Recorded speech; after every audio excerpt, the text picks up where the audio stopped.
Sinimulan na ng National Bureau of Investigation at PNP-CIDG ang ginagawang investigasyon hinggil sa pamimeke ng mga dokumento, maging perma ng Pangulo at maging paggamit ng selyo ng gobyerno.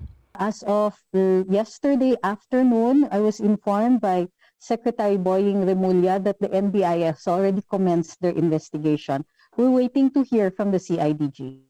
Nag-ugat ang investigasyon matapos na ipag-utos ng Pangulong Marcos na tutukan ito dahil na rin sa peking appointment paper na lumabas para sa bagong commissioner ng Bureau of Immigration. Kanina, humarap si PNP Chief Rodolfo Azurin Jr. sa media at sinabing may breakthrough na sila na pinanghahawakan.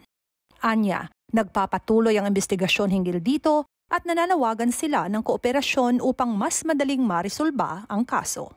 Ongoing po ang investigasyon. Ibinigay po natin yung pag-iimbestiga doon po sa hepe ng CIDG, si Brigadier General Ronald Lee. Mayroon naman po tayo mga kumbaga sa kwan ay mga breakthrough doon, but we deem it na wag muna hong iano dahil ongoing pa po ang follow-up, but there are breakthroughs already. We were able to identify yung mga nag-post po doon. Ang hiling lamang po natin ay yung bang kooperasyon po. Sinabi pa ng PNP Chief ng mga kapulisan na nakakaalarma ang nangyayaring pamimeke.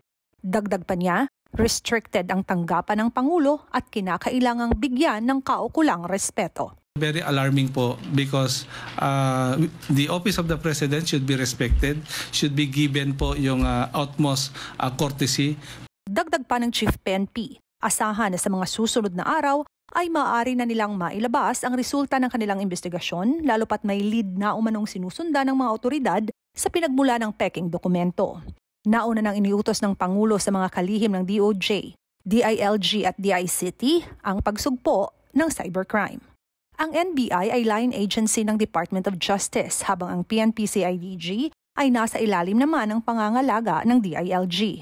Gayon din ang CICC na nasa ilalim ng DICT. Kaugnay nito, formal na ring inanunsyo ng palasyo ang mga bagong talagang opisyal ng Cybercrimes Investigation and Coordinating Center na nasa ilalim ng pangangalaga ng DICT.